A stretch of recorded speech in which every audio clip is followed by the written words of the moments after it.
ఈ 5 చనిపోయిన దగ్గర ఓకే, మరి ఒకరు చనిపోయిన దగ్గర ఏమైంది?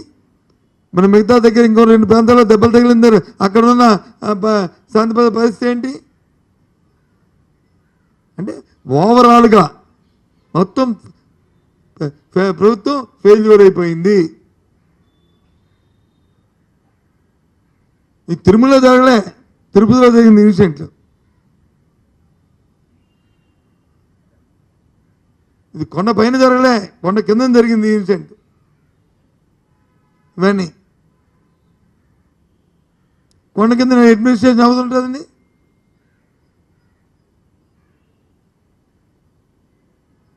పైపచ్చి ముఖ్యమంత్రి గారు పత్రికలో చూశాను,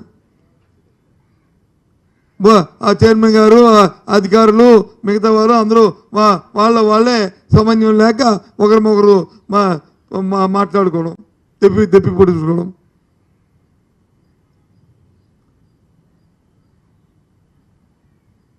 వీటికన్నిటికీ ప్రభుత్వం తాలూకా నిర్లక్ష్యం. ఊరికి ఆడవాడిగా ఈ పబ్లిసిటీ తప్ప సీరియస్నెస్ లేదు. ఏదైనా ఒక అకేషన్ వచ్చిందంటే దానికి ఫోర్కాస్ట్ చేసుకొని ఎంతమంది వస్తారు, ఏమిటి ఉంటుంది, ఏ రకంగా జరుగుతుంది, ఎన్ని గంటలు జరుగుతుంది, దాని టైం ఏంటి, పరిస్థితి ఏంటి, అవన్నీ ప్రభుత్వం పెద్దలు చూసుకోవాలా.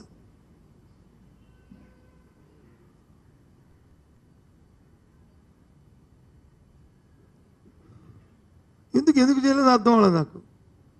మన ముఖ్యమంత్రి స్థాయిలో ఎందుకు సమీక్ష చేయలేదు? మన ముఖ్యమంత్రి స్వయంగా 8వ తారీఖు వరకు చిత్తూరు జిల్లాలో ఉన్నాడు, కుప్పం పర్యటనకి వెళ్ళారు.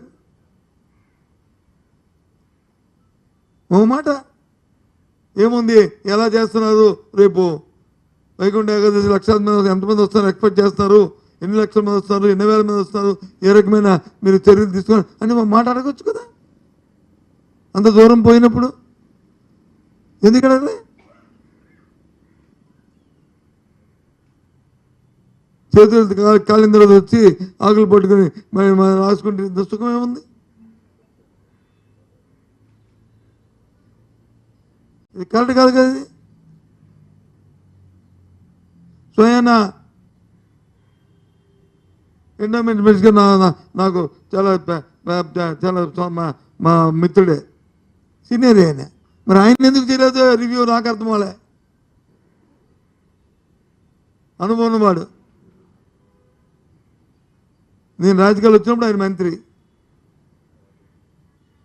మరి ఏమైంది, ఎందుకు వచ్చిందో, ఎందుకు మన అసత్వం చెందారో నాకు అర్థం అవ్వలే.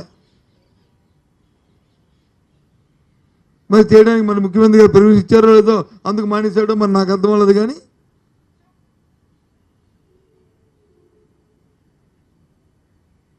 అది మన బాధ్యత, మన జాబ్ చోట్ల భాగం.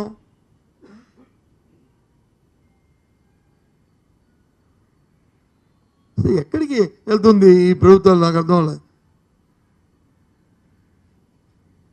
నేను ఉప ముఖ్యమంత్రి గారు వెళ్ళారు అక్కడికి.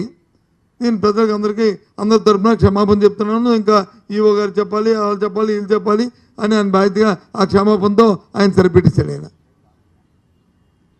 అప్పుడు లడ్డు ఇష్యూ వచ్చింది, మనందరూ తెలుసు. దానికి ఒక పాయిచేత దీక్షను దీక్ష చేశారు, తెలుసు. ఇప్పుడు దీనికి పాయిచేత దీక్ష ఎవరు చేస్తారు? క్షమాపణనే ఏం దీక్ష ఉందా? అది ఎవరు చేస్తారు? ముఖ్యమంత్రి గారు చేస్తారా, ఉప ముఖ్యమంత్రి చేస్తారా, లేదా ఎండోమెంట్ మినిస్టర్ గారు చేస్తారా, లేకపోతే ఆ ప్రాంతంలో ఉన్న మంత్రులు చేస్తారా? ఎవరు చేస్తారు దీక్ష? ఎందుకు జరిగింది ఇది?